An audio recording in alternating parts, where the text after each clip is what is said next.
For advertisements, please contact 8125893028. మా mail ID maxtvtelugu@gmail.com. Hi hello నమస్తే welcome to max TV. నేను మీ శిల్పారెడ్డి. ఈరోజు మనతో పాటు ఉన్నారు ఒక స్పెషల్ గెస్ట్. యజ్ఞం మూవీతో సూపర్ డూపర్ హిట్ కొట్టినటువంటి ఒక దర్శక ధీరుడు ఏఎస్ రవికుమార్ చౌదరి గారు మనతో పాటు ఉన్నారు. వారితో మాట్లాడి మరిన్ని విషయాలు తెలుసుకుందాం. నమస్తే సార్. నమస్తే శిల్పారెడ్డి గారు. Thank you sir. ఎలా ఉన్నారు? బాగున్నాను. బాగున్నారా? ముందుగా మీ మ్యాక్స్ టీవీ యాజమాన్యానికి మీకు మీ నవ్వు చాలా బాగుంది. టెన్షన్ పడకుండా క్వశ్చన్స్ అడగని చెప్తాను. Okay, thank you sir. Sir, మీరు ఇంతకు ముందు డైరెక్షన్ డిపార్ట్మెంట్ రాకుండా ముందు ఏం చేసేవారు అసలు? పర్సనల్గా అంటే నేను కాలేజ్ డేస్లో నేను ఏఐఎస్ఎఫ్ అండి, all India student federation. Okay. Guntur టౌన్లో చాలా బాగా యాక్టివ్గా పనిచేసామండి. ఆ తర్వాత కొంతకాలం దళంలో పనిచేశాను. పీపుల్స్ వార్ ఉండేది అప్పుడు. ఓకే. మావోయిస్టుల్లో ఓ చిన్న అంటే ఒక 3 నెలలు 4 నెలలు ఉన్నాను. తర్వాత వచ్చేసాను. ఓకే. ఆ తర్వాత వచ్చి స్కూల్ టీచర్గా జాయిన్ అయ్యాను, ఫస్ట్ జాబ్. ఆ తర్వాత డైరెక్టర్గా చేస్తున్నారు కదా, మీకు ఎప్పుడు కూడా స్క్రీన్ మీద కనిపించాలని ఆ థాట్ ఎప్పుడు రాలేదా? నాకు రాలేదు. ఎందుకంటే 24 క్రాఫ్ట్స్ 24 బోగిల్లా ఉంటే ఐ వాంట్ బై ఇంజిన్. నాకు ఇంజిన్ అంటే ఇష్టం. ఆ బోగిలు పట్టుకొని లాక్కెళ్ళేది ఇంజిన్ కదా. అవును. అది క్యాప్టెన్. నాకు ఆ క్యాప్టెన్సీ అంటే ఇష్టం. లేకపోతే నాకు అంతా గోల ఆర్టిస్ట్గా గోల్ ఉంటే నా సినిమాలు నేను చేసుకునేవాడిని కదా. అవును. బట్ సుకుమార్ లాక్ వచ్చాడు జగడం సినిమాకి. అసలు మీరు ఈ సినిమా ఫీల్డ్లోకి ఎందుకు రావాలనుకున్నారు? దొరదబుట్టి వచ్చాను. ఇండస్ట్రీలో మీరు అమితంగా ఇష్టపడే వ్యక్తి ఎవరు సార్? నందమూరి బాలకృష్ణ గారు ఆబ్వియస్లీ. కానీ నార్మల్గా వీరభద్రం మూవీ తీశారు కదా, తీసిన తర్వాత ఒక జల్సా లాగా తీశారు, చాలా మంది ప్రొడ్యూసర్ అనవసరంగా పైసలు ఖర్చు పెట్టారు అని టాక్ బయట నడుస్తుంది. అది ఎంతవరకు నిజం సార్? అనేవాడు బయట నుంచి అంటాడు కదా, అడిపించినా కూడా ఉంటాడు. నా టీం మెంబరా, నా యూనిట్ మెంబరా, నా ప్రొడక్షన్ మేనేజరా, నా ప్రొడ్యూసరా కదా. అలాంటప్పుడు they have no right to comment on my budget. సరే సార్, మరి ఇప్పుడు చాలా మూవీస్ చేశారు మీరు. మీకు బాగా హిట్ అయిన మూవీ, అలాగే ఫ్లాప్ అయిన మూవీ? ఫ్లాప్ నా కెరీరే ఫ్లాప్తో స్టార్ట్ అయింది. మనసుతో అటర్ ఫ్లాప్. మనసుతో. ఎస్. మళ్ళీ అదే బ్యాండ్లో మళ్ళీ ఇంకో సినిమా చేశాను, సౌఖ్యం. అది కూడా average above average, last cinema కాదు. ఓకే.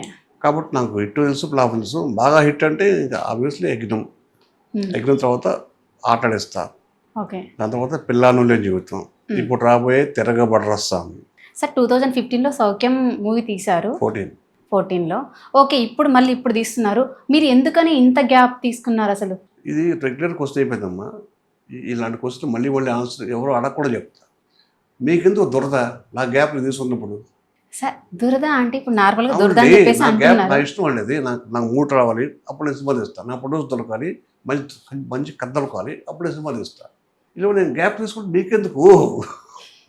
ఇండస్ట్రీకి ఇప్పుడు రవికుమార్ చౌదరి సినిమా లేకపోతే ఏమన్నా నష్టమా? లేదు కదా. పెద్ద పెద్ద రైటర్లు ఉన్నారు, కొత్త యంగ్స్టర్స్ వస్తున్నారు, నా ఫ్రెండ్స్ ఉన్నారు, చాలామంది ఉన్నారు. ఇంకా నా శిష్యులు రాబోయే వాళ్ళు ఉన్నారు. ఓకే. ఆల్రెడీ ఉన్నారు, ఇప్పుడు రాబోయే ఇంకా వాళ్ళు ఉన్నారు. నేను లేకపోయినంత మాత్రం ఇండస్ట్రీకి జరిగే నష్టం ఏమీ లేదు. నేను కూల్గా నింపాతుగా ఇలాగే వెళ్తాను. కాబట్టి ఈ క్వశ్చన్ ఇంకా ఎప్పుడు ఏ ఛానల్ వారు కూడా క్వశ్చన్ చేయకుండా ఇది ఆన్సర్ చెప్తుంది. ఇప్పుడు రాజ్ తరుణ్తో మూవీ తీశారు.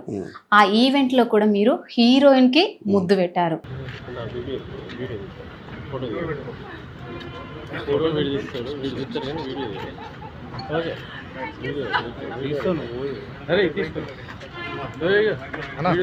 హీరోయిన్ కాదు, యాంప్ క్యారెక్టర్ పెట్టాను.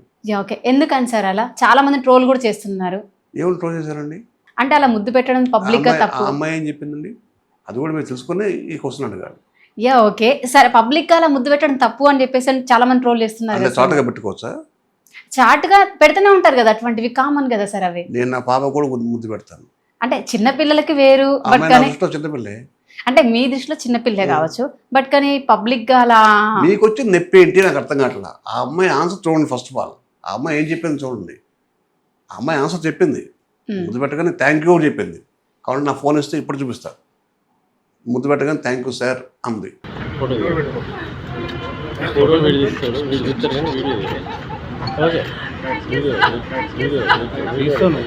బట్ కానీ పబ్లిక్ అమ్మాయి ఫైర్ అవ్వలేదు. నేను కానీ ఫైర్ అవ్వలేదు కదా మరి అమ్మాయి. ఒక అమ్మాయి అవ్వలేదు కదా.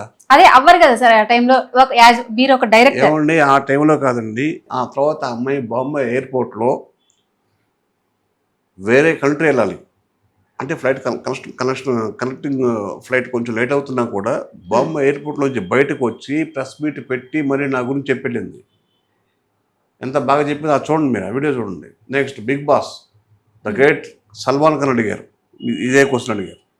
ఆ అమ్మాయి ఆన్సర్ చెప్పింది, అయ్యో నాకేం తప్పు అనిపించలేదండి, నాకు ఆ అమ్మాయి చెప్పింది నాకు తప్పు అనిపించలేదండి. ఈ మధ్యలో బొక్కడాగడకి ఎందుకుంటా ఇదే టాపిక్ అయిపోతుంది. సార్ ఇప్పుడు ఒక మూవీ తీస్తున్నారు, ఆ మూవీ తీసినప్పుడు ఎవరి గురించి ఎవరి పర్పస్ గా తీస్తున్నారు? మీరు ఒక ఆడియన్స్ పరంగా తీసేది, ఆడియన్స్ పరంగానే. సో ఆడియన్స్ రెస్పాండ్ అవ్వాలి కదా. ఆడియన్స్ అవసరండి, ఆడియన్స్ అవ్వట్లేదు అక్కడ. ఆడియన్స్ మాకు నిజంగా అవ్వట్లేదు. నువ్వు మీలాంటి వాళ్ళు, ఈ ఛానల్ వాళ్ళు వీళ్ళు అవుతున్నారు. అదే ఆల్రెడీ చెప్పాను, నేను మనసు విప్పి మరీ చెప్పాను. మీరు కూడా నా ఫ్రెండ్సే, మీరు లేకపోతే మా ఇండస్ట్రీ లేదు. ఇండస్ట్రీకి సపోర్ట్ చేసేది మీరు ఛానల్సే. అసలు నాకు ఆ అమ్మాయికి లేని నొప్పి మీకు ఎందుకు? డైరెక్టర్ మళ్ళీ నెక్స్ట్ ఛాన్స్ రావని చెప్పేసి వాళ్ళ ఫీలింగ్ ఏమో. అమ్మా నేను ఆ అమ్మాయికి ఛాన్స్ ఇచ్చేంత పెద్ద రైటర్ కాదు.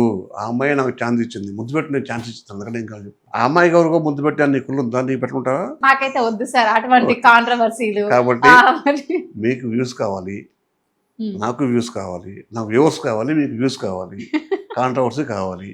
కాంట్రవర్సీ ఏంటంటే ఆ ముద్దు గురించే వచ్చింది. దాని అమ్మ ముద్దు అది ఎప్పుడో మర్చిపోయాం. ఆ అమ్మాయి మర్చిపోయింది, నేను మర్చిపోయాను.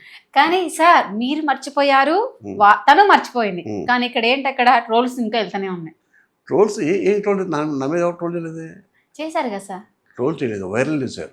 వైరల్ అంటే ట్రోల్ సార్. ఇప్పుడు ప్రెసెంట్ ఒకప్పుడు ట్రోల్ అంటే వేరు. జగన్మోహన్ రెడ్డి మీద చేస్తారు, అది ట్రోల్. సార్ జగన్మోహన్ రెడ్డి బాబు గారు గురించి చెప్పేది వైరల్. వైరల్ అంటే పాపులారిటీ, ట్రోల్ అంటే తిడతాం. అది దాని ట్రోలా వైరలా సార్? అది వైరలే. మాకైతే ట్రోల్ అనిపిస్తుంది సార్. ఏమనుకోవాలి? నీకు అనిపిస్తుంది, నీకు అనిపిస్తే అది నీ అభిప్రాయం అమ్మా. దాన్ని కాదని లేదా, ఆ అభిప్రాయాన్ని కూడా గౌరవిస్తాను. ముద్దు పెట్టుకుందామా సార్? చెప్పు, మా వ్యూస్ వస్తాయి. ట్రోల్ మళ్ళీ ట్రోల్ చేస్తారు. లేదు సార్, మాకొద్దు సార్ అంత పెద్ద పెద్ద గొప్ప ప్రయోగాలు. ఓకే సార్ మీరు కో డైరెక్టర్గా వర్క్ చేస్తున్నప్పుడు ఒక టీవీ యాంకర్ని ప్రపోజ్ చేశారని, ఆమె కోసం జూబ్లీ హిల్స్ నుంచి సోమాజిగూడ వరకు నడుచుకుంటూ వచ్చి టాటూ కూడా వేయించుకున్నారని ఆమె మోసం చేసిందంట కదా. దీంట్లో సగం నిజం, సగం అబద్ధం. ప్రపోజ్ చేసింది ఏం కాదు, ఫస్ట్ తనే. తన పేరు చెప్పడం భావ్యం కాదు, ఎందుకంటే ఆల్రెడీ ఒక ఇంటర్వ్యూ చేసినప్పుడు. ఒక డౌట్ సార్, ఏమనుకోదు, తనే ప్రపోజ్ చేసిందని చెప్పేసి అంటున్నారు. కెమెరా ముందని చెప్పి చెప్తున్నారా తనే ప్రపోజ్ చేసిందని? చేస్తానే చేసింది. ఓన్లీ క్యామ్ ముందే ప్రపోజ్ చేసిందని చెప్పి చెప్పేస్తున్నారు. క్యామ్ బయట అయినాక మీరే ప్రపోజ్ చేశారా? లేదు, నేను అబద్ధం చెప్పను. ఇప్పుడు చెప్పాల్సిన అవసరం కూడా నాకు లేదు. తనే ప్రపోజ్ చేసింది. నాకంటే వయసులో 3 సంవత్సరాలు పెద్ద. ఇప్పుడు మీరు అడిగింది కరెక్టే. ఆ రోజు ప్రేమదేశం సినిమా రిలీజ్ అయింది, కదిరి డైరెక్టర్ది ప్రేమదేశం. ఆ సాంగ్స్ పెట్టుకుంటూ వాక్మెన్లో పెట్టుకొని జూబ్లీస్ నుంచి నేను అక్కడ దాకా వెళ్ళాను, సమాజం దాకా వెళ్ళాను. నైటే వాక్ చేసుకుంటూ వెళ్ళాను నేను. సరే ఎనీవే, ఎందుకంటే ఒక ఇంటర్వ్యూలో తన టాపిక్ వచ్చినప్పుడు తను సూసైడ్ చేసుకుంటానని బెదిరించింది. అందుకని ఆ ఇంటర్వ్యూ ఆపేశారు. అప్పటి నుంచి ఆ పేరు చెప్పడం భావ్యం కాదేమని వదిలేశాను. By the way, Father's Day 16th తన బర్త్డే కూడా పేరు చెప్పను. తను పెళ్ళి అయిపోయింది, పిల్లలు ఉన్నారు, మంచి కుటుంబంతో హ్యాపీగా ఉన్నారు. ఇప్పుడు పేరు చెప్పి తనని బయటికి ఇచ్చడం తప్పు కదా. ఆ మెంటాలిటీ నాకు కాదు, ఎందుకంటే నాకు ఫ్యామిలీ ఉంది, నాకు పాప ఉంది, తనకి ఫ్యామిలీ ఉంది. కాబట్టి అది మర్చిపోతాం. ఫ్యామిలీ ఉందంటున్నారు. ఈ ప్రపోజల్ విషయం తెలిస్తే మరి మీ వైఫ్ రియాక్షన్ ఏంటి సార్? మరి చెప్పే నేను పెళ్లి చేసుకున్నాను. చేసుకున్నాను. చెప్పి పచ్చబొట్టు చూపించి నేను పెళ్లి చేసుకున్నాను. పచ్చబొట్టు రిమూవ్ చేశారా సార్? ఇంకా ఉందా? పచ్చబొట్టు ఎలా పోతాయమ్మా? పోతాయి సార్. ఇప్పుడు ప్రెసెంట్ కొత్తగా కనిపెట్టారు కదా రిమూవ్. ఇప్పుడు మీలాంటి జనరేషన్ పచ్చబొట్లు పోపించుకో మళ్ళీ టాటూ తీసేస్తారేమో. మా జనరేషన్ తీయదు. ఇప్పుడు తీయరా సార్? నుంచి లాస్ట్ కట్టే కాలే వరకు అది అలాగే ఉంటుంది. కాలే వరకు అలానే ఉంటది అంటారు. బట్ కానీ మ్యారేజ్ అయితే చేసుకున్నారు కదా, ఒక్క అమ్మాయితో ఉండకుండా ఇంకో అమ్మాయిని మ్యారేజ్ చేసుకున్నారు కదా సార్. మరి నేను ప్రేమించిన అమ్మాయి అయితే ఎప్పుడు లేనే, గట్టిగా షేకన్ కూడా లేదు, కనీసం మనసుతో ముందు పెట్టా. ఆ అమ్మాయికి అది కూడా లేదు. అవును, ఒక ప్రేమ అంటే సెక్సువల్ గా కాదు కదా, ఒక ప్రేమ అంటే 2 మనసుల కలయిక కదా. అదే మనసుకి ఉంది, అందుకనే కదా తీరని చెప్తాను. బట్ కానీ ఒక అమ్మాయిని ట్రూగా లవ్ చేస్తే గనక మీరు ఇంకో అమ్మాయిని పెళ్లి చేసుకోవద్దు కదా. మరి శ్రీకృష్ణుడు గురించి ఏంటి? ఆయన దేవుడు కదా, మనం మనుషులం. సరే పేరు నా తప్పంటావా? నేను తప్పని నేను చెప్పట్లేదు సార్, ఆర్గ్యూ చేయలేదు. నేను పెళ్లి చేసుకున్నాను, మా ఆవిడకి ఈ క్వశ్చన్ లేదు, హ్యాపీ. నేను ప్రేమించిన అమ్మాయికి ఈ క్వశ్చన్ లేదు, తను హ్యాపీ. మీకు ఎక్కడ నొప్పి? అంటే మా గురించి కాదు సార్, ఆడియన్స్ అనుకుంటారు కదా నార్మల్. ఆడియన్స్ చెప్పాను అండి, ఆడియన్స్గా చెప్తున్నాను నేను. ఓకే, ఆడియన్స్గా చెప్తున్నాను నేను. మొదలదాకా 3 పెళ్ళి అని పాపం ఒక పెద్ద ఆయన్ని పట్టుకొని దొబ్బారు. ఇవాళ ఆయన డిప్యూటీ సీఎం, 4 శాఖలకి మంత్రి, కాబట్టి పర్సనల్ కాకుండా సినిమా గురించో వేరే గురించి మాట్లాడుకుంటే బాగుంటుంది. ఓకే పర్సనల్ ఎందుకు, వాళ్ళకి లేని మనకెందుకు, మాకు లేని మీకెందుకు. సార్ మీరు ఇంత పెద్ద డైరెక్టర్ అయ్యారు. ఇంకా పెద్ద డైరెక్టర్ కాదులేండి. సరే ఓకే డైరెక్టర్ కదా సార్ మీరు. సో డైరెక్టర్ ఉన్నప్పుడు చాలా మూవీస్ తీశారు. చాలా కాదు 8. 8 అంటే చాలా గొప్ప కదా సార్. చాలా గొప్ప. 100 సినిమాలు తీసిన పోల్చుకోండి అంత. సో ఇప్పుడు ఈ మధ్య కాలంలో మీకు పెద్ద ఎవరైనా కానీ హీరోస్ సరిగ్గా డేట్ ఇవ్వట్లేదు అని చెప్పేసి అని అనుకుంటున్నారు బయట. నా దగ్గర కథ ఉన్నప్పుడు డెఫినెట్గా వాళ్ళు వేస్తారు. దానికంటే ముందు నా దగ్గర సక్సెస్ ఉంటే వాళ్ళు వేస్తారు. ఎంత పెద్ద హీరో అయినా మీ సక్సెస్లో ఉంటే వేస్తారు. మీ ఫ్లాప్లో ఉండే చిన్న హీరో కూడా, కొత్త హీరో కూడా మీ దగ్గర రాడు. కాబట్టి ఇప్పుడు కూడా సక్సెస్లో ఉండటం అనేది ఇంపార్టెంట్. దానికోసమే ప్రయత్నం. వివి వినాయక్ గారు, శ్రీను వైట్ల గారు అండ్ మీరు సాగర్ గారి దగ్గర శిష్యులుగా వర్క్ చేశారు. బట్ కానీ వాళ్ళిద్దరేమో టాప్ లో ఉన్నారు. మీరెందుకు ఇంకా అట్టడుగు ఉన్నారు? మరి మీది ఏ ఊరమ్మా? ఒంగోలు జిల్లా సార్. ఒంగోలు, ప్రకాశం జిల్లా. నువ్వు ఇక్కడి నుంచి ఒంగోలు వెళ్ళాలంటే ఎలా వెళ్తావు? బస్సులో వెళ్తా, లేదంటే ట్రైన్లో వెళ్తా కదా. అంటే ఇట్ హస్ జర్నీ. నేను కూడా మీరు చెప్పిన ఇద్దరు డేట్లు నా సహోదరులే, నా ఫ్రెండ్సే. డైలీ మాట్లాడుకుంటాం ఆల్మోస్ట్. ఒక జర్నీ ఇక్కడి నుంచి ఒంగోలు వెళ్ళాలి. మేము ఎక్కారు, బస్సు ఎక్కారు. నేను ప్యాసింజర్ ఎక్కాను, పొరపాటున తెలియలేదు. ప్యాసింజర్ కూడా కాదు, గూడ్స్ ఎక్కాను. ఎక్కాను పొరపాటు అని చెప్తున్నాం కదా. ఎందుకు ఎక్కడ గూడ్స్? డబ్బులు ఉన్నప్పుడు ఏం చేస్తావు? గూడ్స్ ఎక్కుతాం. గూడ్స్ కూడా గాడ్ బోకే ఎక్కాను లాస్ట్లో. ఎక్కి అది సెకండ్ ఎపార్ట్ దాటిన తర్వాత అర్థమైంది చర్లపల్లి ఆ టైంలో మనం ఎక్కింది గూడ్స్ ఇది మెల్ల ఎక్కడ పడితే అక్కడ ఆగిపోతుంది అని. మీరేమో హ్యాపీగా బస్సులో ఒంగోలు వెళ్ళిపోతున్నారు. అలాగే మీరు చెప్పిన ఇద్దరు కూడా చాలా సూపర్ ఫాస్ట్గా వెళ్ళిపోయారు ముందుకి. It's journey. బట్ నేను మీకంటే ఒంగోలులో మీరు బస్ దిగేటప్పుడు కంటే దానికంటే నేను ముందు ఉంటాను. ఎలా ఉంటాను? హెలికాప్టర్లో వస్తానేమో. It's journey. ఒక మనిషిని ఇప్పటికిప్పుడు ఎసెస్ చేయొద్దు. ఇప్పుడు కూడా ఇట్స్ జర్నీ. లాస్ట్ ఫైనల్కి వచ్చేప్పుడు నేను చచ్చిపోయే తర్వాత, చచ్చిపోయే ముందు ఇప్పుడు దాకా మీరు ఏం పీకారు, వాడిని పీకారు కదా అని అడగాలి. It's journey. వాళ్ళు ఆగిపోవచ్చు, నేను ముందుకెళ్ళచ్చు. నేను ఆగిపోవచ్చు, వాళ్ళ ముందుకెళ్ళచ్చు. కానీ ఎప్పుడు కూడా అదే చెప్తున్నాను, ఆ కంపారిజన్ అనేది ఎప్పుడు చేయకూడదు. ఎవరి ఫేట్ వాళ్ళకు ఉంటుంది, ఎవరి అదృష్టం వాళ్ళకు ఉంటుంది, ఎవరి కష్టం వాళ్ళకు ఉంటుంది. అలా నా కష్టం లేదా నా దరిద్రపు మైండ్, నా క్రియేటివిటీ ఇంతే ఉంది, నాకు ఫ్లాప్లు ఎక్కువ ఉన్నాయా, నేను ఇక్కడ ఆగిపోతుంది. లేదు బ్రహ్మాండంగా ఉంది అన్నప్పుడు ముందుకెళ్తాం. వాళ్ళకంటే ముందే ఉండొచ్చేమో కదా. అప్పుడే ఎందుకు మనం డిసైడ్ చేయాలి? జర్నీని ఎప్పుడు మధ్యలో ఉన్నప్పుడు జర్నీని డిసైడ్ చేయకూడదు. మొదటిదాకా ఒక గవర్నమెంట్ ఉంది, ఇంక రాదన్నారు. ఇప్పుడు మొదటిదాకా ఉన్న గవర్నమెంట్ ఇప్పుడు రాదేమంటున్నారు. ఏమో గౌరవం ఎగరావచ్చు. కాబట్టి ఇప్పుడు కూడా ఒక మనిషిని మధ్యలోనే, లైఫ్ మధ్యలోనే అసెస్ చేయొద్దు. మీరు బాలయ్య బాబుకి వీర అభిమాని, హార్డ్ కోర్ ఫ్యాన్. సో మీరు ఎప్పుడైనా ప్రాబ్లమ్స్ ఉన్నప్పుడు మీకు ఎప్పుడైనా హెల్ప్ చేశారా బాలయ్య బాబు గారు? ఇప్పుడేం చేస్తారాయన? ఎప్పుడు చేస్తారు. మిగతా డైరెక్టర్ లైన్తో ఎలా ఉంటారో నాకు తెలియదు, కానీ నాతో మాత్రం మాదొక స్పెషల్ బాండేజ్. మా నాన్నగారు చనిపోయినప్పుడు నాకు ఫోన్ చేశారు. నేను కొంచెం ఎప్పుడు నాకు కొంచెం డిస్టర్బ్గా ఉన్నానని ఆయనకి తెలిస్తే నాకు ఇమ్మీడియట్గా కాల్ చేశారు, మాట్లాడారు. వితౌట్ అపాయింట్మెంట్ వెళ్ళినా కూడా నాతో కూర్చొని మాట్లాడేవాళ్ళు. ఆయన వేరండి, అది వేరు. సార్ సాయి ధరమ్ తేజ్ గారిని ఒక మూవీతో ఇంట్రడ్యూస్ చేశారు. ఆ మూవీతోనే ఆ సాయి ధరమ్ తేజ్ గారు హీరోగా బంపర్ హిట్ కొట్టారు.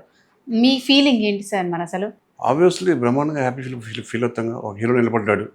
ముఖ్యంగా నేను అతను హిట్ ఇచ్చాను అనేదానికంటే నాకు మళ్ళీ హిట్ ఇచ్చాడని నేను తనని అనుకోవాలి కదా. Is my hero, no doubt in that. మీకు ఇష్టమైన, మీరు మూవీస్ తీశారు కదా, 8 మూవీస్ తీశారు, మీకు ఇష్టమైన మూవీ ఏంటి సార్? నా ఫస్ట్ సినిమా ఇష్టం. యజ్ఞం మూవీ అయితే బంపర్ హిట్, అసలు చెప్పాల్సిన అవసరం లేదు. గోపిచంద్తో మీ రిలేషన్షిప్ ఎలా అనిపించింది? మీ బాండింగ్ ఏముంది? Is a hero, I'm director, అదే బాండింగ్. మన తనిష్ గారితో మూవీ చేశారు. అవును, ఓకే, యావరేజ్గా ఆడింది. సో ఎలా అనిపించింది సార్ తనతో? వాడు పాపం మంచి కుర్రాడు. కాకపోతే ఏంటంటే నైట్స్ లేట్ అయ్యేటప్పుడు ఒకసారి కోపడ్డాను పొల్లచ్చులో. అది తప్ప is very good guy, no doubt. Nitin గారితో మీ బాండింగ్ ఎలా ఉండేది? Sweet guy. నాకు సొంత తమ్ముడు ఎంతో అంతకంటే ఎక్కువ, స్టిల్ ఇప్పటికి కూడా అంత ఇష్టం నాకు నితిన్. నితిన్ కంటే వాళ్ళ నాన్నగారు సుధాకర్ రెడ్డి గారు ఇంకా ఇష్టం నాకు. మా ముగ్గురు మధ్య బాండింగ్, ఇద్దరు మధ్య కాదు. మరి హీరో రాజ్ తరుణ్ గారితో ఎలా ఉండేది సార్? వాడు మా అబ్బాయి, వాడు అన్నాను, నా కొడుకులా వాడు. ఇప్పుడు రాజ్ తరుణ్ ఏమో నా కొడుకు లాంటాడు అని చెప్పారు. ఇంతకుముందు ఏం చెప్పాను నేను, గోపిచంద్ గారితో మీ బాండింగ్ ఎలా ఉండేదంటే తన హీరో, నేను డైరెక్టర్ అని చెప్పి చెప్పారు. అంతే. వీళ్ళందరూ హీరోసే. బట్ రాజ్ తరుణ్ మా బాబు లాంటి అని చెప్పి చెప్పారు. అవును. బట్ గోపిచంద్ బంగారు ఎందుకు బాబు ఒక లాంటి ఓకే గోపిచంద్ ఎందుకని సార్ మరి హీరో నేను డైరెక్టర్ అంతే అంతే, అదే కారణం. దాని తప్పేంటండి? తప్పని ఏం ఇప్పుడు లేదు మీ సార్. మీద నాకు ప్రేమ లేకపోతే తెచ్చుకు పెట్టుకొని నేను మేము ఐ లవ్ యూ అన్నా లేదు అలా అని చెప్పి మిమ్మల్ని తిట్టలేదు కదా. మీ మధ్య నాకు బాండింగ్ ఏంటంటే your anchor, I'm a director, ఇదే బాండింగ్. Okay. నాకు తనకు బాండింగ్ ఏంటంటే హీజ్ హీరో, ఐఎమ్ డైరెక్టర్. దాని తప్పే ఉందంట్లో. దట్ ఈస్ అది కూడా బాండింగే కదా. యా ఓకే తప్పేం లేదు సార్. Hmm. బట్ కాకపోతే వీళ్ళు హీరోసే తను హీరోసే. అవునండి, మీరు ఎందుకు గుచ్చి అడుగుతున్నారు? ఇప్పుడు నేను ఏమన్నా తిడితే మీకు హ్యాపీయా, వ్యూస్ పెరుగుతాయనా? లేదు sir. Bonding that director hero bonding. వీళ్ళు నా ఇంట్లో పిల్లలు. మీకు హీరోస్ ఎక్కువ ఇష్టమా హీరోయిన్స్ ఎక్కువ ఇష్టమా సార్? నాకు బాలకృష్ణ గారి టేస్ట్. హీరోయిన్స్ ఎవరు ఇష్టం ఉండదు, ఓన్లీ హీరోస్. నా అందులో మెయిన్ సినిమాలో మీకు తెలుసో లేదో, చాలా మంది తెలుసు అనుకుంటారు, నా సినిమాలో హీరోయిన్స్ బాగోరు. నా బ్యాడ్ టేస్ట్ హీరోయిన్స్ విషయంలో. అందుకే నేను ప్రొడ్యూసర్గా అప్ చెప్పేస్తా. హీరోయిన్ నేను సెలెక్ట్ చేయను, ప్రొడ్యూసర్ కెమెరామెన్ వాళ్ళు సెలెక్ట్ చేస్తే ఇచ్చేస్తా. నార్మల్గా ఇండస్ట్రీ అంటేనే తెలిసిన విషయం కమిట్మెంట్ అడుగుతుంటారు. ఏంటది కమిట్మెంట్ అంటే? లేడీస్ని రండి అని చెప్పేసి పిలుస్తారంట కదా సార్. తప్పే ఉంది రండి అంటే? రండి అంటే వేరే వెళ్ళు కమిట్మెంట్ సార్. సార్ మీరు ఒక డైరెక్టర్ కదా. ఆ పదం నాకు తెలియట్లా. మీరు కమిట్మెంట్ అన్నారా ఏంటి చెప్తే నేను చెప్తా. డైరెక్ట్ అమ్మాయిని రూమ్కి పిలిపిస్తారు, పిలిపించిన తర్వాత ఒక సెక్సువల్గా ఉండి మీకు అలా ఉంటేనే ఛాన్సులు ఇప్పిస్తామని యాజ్ ఏ డైరెక్టర్ అయినా ఏమో ఇండస్ట్రీలో అనుకుంటూ ఉంటారని. ఒక్క అమ్మాయిని నా ఫోన్ నెంబర్ కూడా చెప్తా, 82. ఈ ఫోన్ నుంచి ఒక అమ్మాయి కాల్ వెళ్ళినా నువ్వు ఇంటికి రా అని, రూమ్కి రా అని అలా అడగటం నాకు తెలియదు. ఇంకెవరైనా చేస్తుంటే కూడా ఆ సంగతి నాకు తెలియదు. దాని అయితే నేను పెద్దగా నమ్మను. మీరు ఇంటికి రా అంటే ఇంటికి వస్తే వేషం ఇచ్చేస్తారా? మీకు అందంగా ఉండొద్దా? మీ పర్ఫార్మెన్స్ ఉండొద్దా? అందంగా పర్ఫార్మెన్స్ ఉంటే కదా హీరోని పెట్టుకుంటాం. పడుకుంటే హీరోని పెట్టేసుకుంటాం. సినిమా పోద్ది. అది సినిమా ముఖ్యమా, పడుకోవడం ముఖ్యమా? Talent, if there is talent automatically you will be promoted. మీకు పక్కలో కాదు కదా, నెత్తి మీద కూర్చున్నా 24/7 నాతో పక్కనే ఉన్నా నీకు వేషం రాదు. ఇఫ్ యు ఆర్ టాలెంటెడ్ వచ్చి నీ ఇంటికి వచ్చి నీ కాలింగ్ బెల్ కొట్టి మీ అమ్మ నాన్నతో మాట్లాడి నీ కథ చెప్పి నేను ఒప్పించుకుంటాను. ఎందుకు? అమ్మాయి ఉంటే మన సినిమా ప్లస్ అవుతుందండి. అందుకని రూమ్కు రా అన్ని వేషాలు ఇస్తారని నేను నమ్మను. వాటిని వ్యతిరేకం కూడా. అంటే బయట టాక్స్ ఇండస్ట్రీ అంటే బయట ఇలా ఉంటుంది. ఇండస్ట్రీ ఏంటంటే ఇండస్ట్రీ కమిట్మెంట్ అని చెప్పేసి అంటుంటారని చెప్పేసి ఎవరు చెప్పారండి? పొలిటికల్లో లేదా, బయట బిజినెస్లో లేవా అలాంటివి? కానీ అవి ఎక్కువ రావట్లేదు కదా. అవి ఎక్కువ రావట్లేదు. దొరతా మాకు అందిస్తున్నారు ఇండస్ట్రీ అని చెప్పి. వాళ్ళంటే అడగండి, వాళ్ళ ఇంటికి వచ్చి అడగండి, మీ పొలిటీషియన్స్ లేరా, మీరు బిజినెస్ ఇచ్చేవాళ్ళు లేరా అని. ఇది పవిత్రమైన గంగానదితో సమానమైన మా Telugu film industry. Not only Telugu film industry, total భారతదేశంలోనే ఆడవాళ్ళని గౌరవించే సంప్రదాయం ద గ్రేట్ నందమూరి తారక రామారావు గారు మనం నేర్పించింది. ఆడవాళ్ళని గౌరవించండి, అదే మేము చేస్తున్నాం. ఎవడో తలకమాసిన నడుదులు లేకుండా ఉండరు. వాళ్ళ గురించి మనం ఎక్కువసేపు అదే టాపిక్ తీసుకొచ్చి మన ఇండస్ట్రీని మన కన్ను మనం పొలుచుకోవడం నాకు ఇష్టం. సార్ మీ ప్రాపర్ ఎక్కడ అసలు? గుంటూరు. అమ్మ నాన్న ఏం చేస్తుండేవారు? చచ్చిపోయారు. సార్ జగన్ గారు మాట్లాడితే ఎంతసేపు పవన్ కళ్యాణ్ గారి పిల్లల విషయంలో పదే ప్రస్తావిస్తుంటారు. ఆ విషయంపై మీ అభిప్రాయం ఏంటి అసలు? అంటే అలా చెప్పి నేను జగన్మోహన్ రెడ్డిని సమర్థించట్లేదు. దానికి నేను డెఫినెట్గా అలా మాట్లాడడం తప్పే, నో డౌట్. బట్ ఇప్పుడు మాట్లాడలేదు కదా, ఎందుకు మళ్ళీ పాపం ఇప్పుడు ఎందుకు మాట్లాడట్లేదు సార్? ఇప్పుడు ఎందుకని మాట్లాడట్లేదు, బంద్ చేశాడు? మాట్లాడే తప్పని ఆయనకే అనిపించింది. అంటే సీఎం గా ఓడిపోయాడని చెప్పేసి మాట్లాడలేకపోతున్నాడా? జ్ఞానోదయం అయింది మాకు నైట్. ఓడిపోయిన తర్వాత జ్ఞానోదయం అయిందా? మాకు నైటు కళ్ళు వస్తాయి, ఆత్మలు వస్తాయి. నైట్ తెలుసా మీకు, ఆత్మ చెప్తుంది మాట, నువ్వు చేస్తుంది తప్పు అని. అలా ఒక ఆత్మ వచ్చి చెప్పింది, అప్పటికి మానేసాం. గోపిచంద్ గారితో ఆల్రెడీ ఒకటి హిట్ ఒక ఫ్లాప్ అయింది. మళ్ళీ హిట్ సినిమా ఏమన్నా మీ మూవీలో? అంటే నేను ఫ్లాప్లో ఉన్నాను కదా. ఫస్ట్ ఆఫ్ ఆల్ నేను ఫ్లాప్లో ఉన్నప్పుడు ఎవరు ఎంకరేజ్ చేయరు. అంటే మీరు ఫ్లాప్లో ఉంటే వెనక రారా సార్? డెఫినెట్ రారండి. నేను హిట్లో ఉంటే అడగచెల్లి మనం. నేనే ఫ్లాప్లో ఉన్నప్పుడు తన వెళ్ళి తన పేరు చెప్పట్లేదు, ఇంకొకళ్ళు వెళ్ళి నేను అడగను. నేను హిట్ కొట్టిన తర్వాత వాళ్ళే మనల్ని అడుగుతారు. మంచి హిట్లో ఉంటేనే హీరోస్ వస్తారా సార్? ఎవరైనా అంటే ఇది బిజినెస్, మార్కెట్ ఉండాలి. ఇప్పుడు మనతో కలిసి సినిమా చేద్దామని మనకు అనుకోవచ్చు. దానికి పెట్టుబడి పెట్టే ప్రొడ్యూసర్ ఉండాలి కదా, నిర్మాత. ఆయన ఎప్పుడు పెడతారు? మీరు మంచి సక్సెస్లో ఉన్నప్పుడు, ఇద్దరు సక్సెస్లో ఉన్నప్పుడు తను ₹1 రిస్క్ చేసి పెడతారు. మన ఇద్దరు ప్లాఫ్లో ఉంటే ఆయన మన దగ్గర నుంచి డబ్బులు పెడతారు. కాబట్టి ఎప్పుడు సక్సెస్లో ఉండే వాటికి డిమాండ్ ఉంటుంది. సార్ మన టాలీవుడ్లో పాన్ ఇండియా స్టార్స్ చాలా మంది ఉన్నారు. అవును. అందులో వాళ్ళ కోసం మీరు ఏమైనా స్క్రిప్ట్ రెడీ చేశారా ఒక స్టోరీ? ఒక హీరో కోసం ఎప్పుడు స్క్రిప్ట్ చేయనండి. నేను స్క్రిప్ట్ చేసుకున్న తర్వాత దానికి ఎవరు సొంతకుండా వెళ్ళి వాళ్ళని అప్రోచ్ అవుతాను తప్ప ఒక హీరో కోసం ఎప్పుడు నేను చేయను. డేర్ అండ్ డాష్ ఎలా మాట్లాడుతున్నారు సార్? అది బై బర్త్ వచ్చింది. బై భర్త లేదంటే రీసెంట్గా ఏమన్నా ఇలా మాట్లాడాలని చెప్పేసి నేర్చుకున్నారు? లేదే చెప్పాను కదా, నేను గుంటూరులో I was in Guntur JKC college, Jagalamudi Kuppuswamy Chowdary కాలేజ్లో ఉన్నప్పుడే ఇలాగే ఉండేవాడిని. ఏఎస్ఎఫ్ చెప్పాను కదా నీకు, గుంటూరు టౌన్లో ఏఎస్ఎఫ్ ట్రైన్ కింద పడుకున్నాను, బస్సులో ఆపాను, సెంట్రల్ సెంటర్లో బంద్ చేశాను. ఒక లెక్చర్ మీద పాలు మీద ఇచ్చి నెంబర్ 15 బస్సు వెళ్ళినప్పుడు కాలేజీని మొత్తం అందరినీ కలిసికట్టుగా తీసుకొని కలెక్టర్ ఆఫీస్ ముందుకు వెళ్ళి ధర్నా చేశాను. నేను అందరూ నడుచుకుంటూ వెళ్ళి అన్ని కాలేజీలతో నాకు సంబంధాలు ఉండేవి. దళం నుంచి వచ్చానని చెప్పాను కదండి, డైరింగ్ కొత్త ఎక్కడి నుంచి వస్తుంది. అలానే కదా సార్, ఇంత ఫేస్ టు ఫేస్ అనేస్తున్నారు, ఏదైనా చెప్పేస్తున్నారు. అవును, తప్పేంది ఫేస్ టు ఫేస్ తప్పేంది. నేను బూతులు తిట్టానా? మీరు అడిగిందనే సమాధానం చెప్పాను. అవును, మీరే కాదు చాలా మంది అంటారు నన్ను ఫేస్ టు ఫేస్ మాట్లాడతావు నువ్వు అని. మా ఇంట్లో కూడా అంటారు అలా మాట్లాడుతూ కొంచెం లౌక్యం నేర్చుకో అంటారు. ఆ లౌక్యం నేర్చుకుని ఏం చేయాలి? అది 4 రూపాయలు డబ్బులు సంపాదించుకుంటున్నాక, లేదా 4 కొత్త సినిమాలు సంపాదించుకుంటున్నాక లౌక్యం ఎందుకు? మీ మనసు ప్యూర్గా ఉందా, నా మనసు ప్యూర్గా ఉందా, తప్పేంటే మాట్లాడతారు. నేను ఇలాగే ఉంటాను, నాకు ఇష్టం. నాకు తెలిసి ఇప్పుడు ఈ ఇండస్ట్రీలో ఆర్జీవ్ అని అందరికీ తెలుసు, సెకండ్ ఆర్జీవ్ అని మిమ్మల్ని అంటున్నారు. Is a great personality. ఆయనతో కంపేర్ చేయడం నాకు ఎందుకు ఇష్టం లేదు. సార్, మన ఇండియాలో చాలా మంది డైరెక్టర్స్ ఉన్నారు కదా, ఒక్కొక్క డైరెక్టర్ గురించి నేను చెప్తాను, వాళ్ళ మీద మీ అభిప్రాయం ఏంటి? చెప్పండి. మన రాజమౌళి గారి గురించి ఒక్కసారి చెప్తా సార్ మీ మాటలు. డైరెక్షన్లో హీ స్పీక్ అండి నవడేస్. సుకుమార్ గారు sir, sweet boy, lovable director అందరికీ. త్రివిక్రమ్ గారు పెద్ద ఆయన. డేర్ అండ్ డాష్ మన పూరి జగన్నాథ్ గారు. డైరెక్టర్ మీరు చెప్పింది కరెక్ట్. సురేందర్ రెడ్డి గారు సార్, మంచి ఫ్రెండ్. మన తమిళ డైరెక్టర్స్లో మణిరత్నం గారు. మణిరత్నం గారు డెఫినెట్గా అందరికి ఇన్స్పైరబుల్ పర్సన్ అండి, నో డౌట్ దాంట్లో. శంకర్ గారు sir, no doubt is a icon of south Indian film, no doubt is a maker. Shankar గారు శిష్యులు అట్లీ గారు. అట్లీ ఇన్నోవేటివ్ థాట్స్ ఉంటాయి, ఇన్నోవేటివ్ డైరెక్టర్ కూడా అనొచ్చు. సార్, హీరోలో వచ్చేసరికి అల్లు అర్జున్తో మీకు ఎప్పుడైనా ఇలా మూవీ తీయాలి, తనని హీరోగా పెట్టి అని ఎప్పుడైనా అనుకున్నారా? నాకు పిల్ల నువ్వు జీవితంకి నాకు ఫస్ట్ కాల్ చేసింది, ఫస్ట్ షో చూసి నాకు కాల్ చేసింది. కాల్ చేసి 20 minutes మాట్లాడింది బన్నీ. ఓకే, అంత బాగుంది ఉంటుంది ఇద్దరి మధ్య. నాకు బన్నీ వాస్ మధ్యలో, బన్నీ వాస్ గారు producer. Bunny obviously lovable boy, no doubt that. Chiranjeevi గారితో కూడా మూవీ ఏమైనా తీయాలని ప్లాన్ చేశారు ఎప్పుడైనా? నేను అతనితో చేయాలని ఉంటుంది, అదృష్టం బాగుండాలి, టైం రావాలి కదండి. అయ్యో మెగాస్టార్తో చేయాలని డెఫినెట్గా ఉంటుంది కదా. నేను ఒకటండి, నేను బాలకృష్ణ గారి ఫ్యాన్, హార్డ్కోర్ ఫ్యాన్ అని చెప్తాను. బట్ అట్ సేమ్ టైం వేరే హీరోలకు ద్రవ్యమాన్ని మాత్రం కాదు. ఇప్పుడు మీకు వెంకటేశ్వర స్వామి ఇష్టం అంటే శివుడు అంటే ఇష్టం కాదు అని ఉండదు కదా. ఆయన దేవుడు, ఈయన దేవుడే.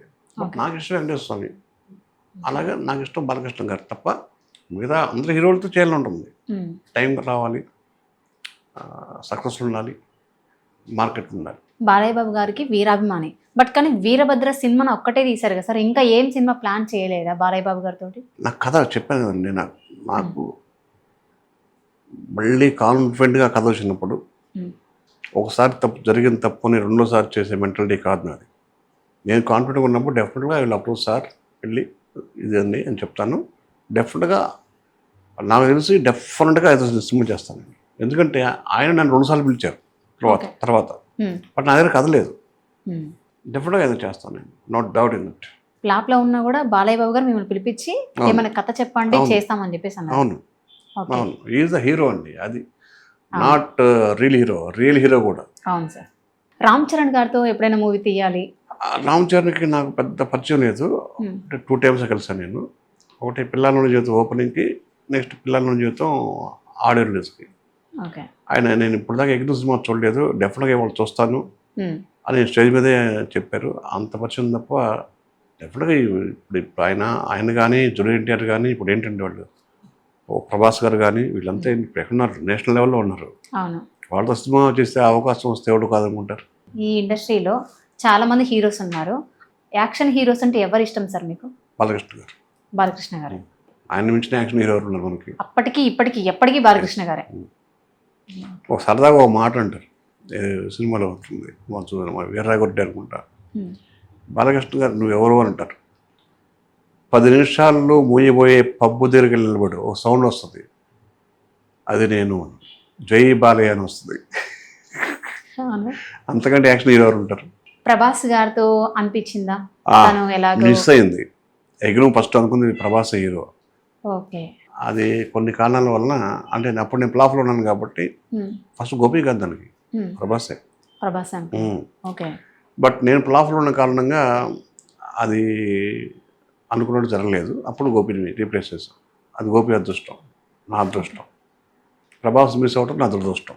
ఇప్పుడు ఎప్పుడైనా మళ్ళీ ఒకవేళ స్టోరీ ఆయన దగ్గర దొరికితే కంపల్సరీ చేస్తారు ప్రభాస్ గారితో? ఎవరు చేయకుండా ఉంటారమ్మా? ప్రభాస్ లాంటి ఆర్టిస్ట్ దొరికితే మనం చేయకుండా ఉంటామా? అంటే దొరికితే ఓకే, మీరే అన్నారు కదా సార్ ఫ్లాప్ లో ఉంటే కనుక హీరోస్ ఛాన్స్లు ఇవ్వటం. అదే, అందుకే ముందు మనం హిట్లో ఉండాలి.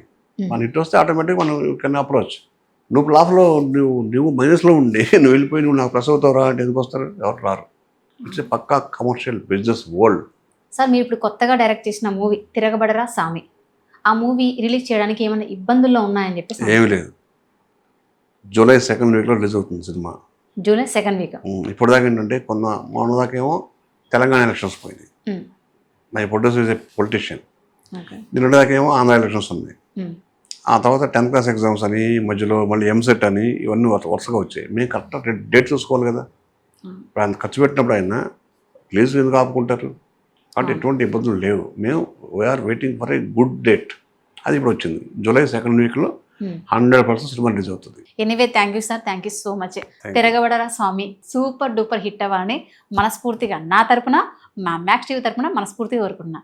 Anyway thank you so much sir. Thank you very much Shilpa Reddy గారు. Thank you sir.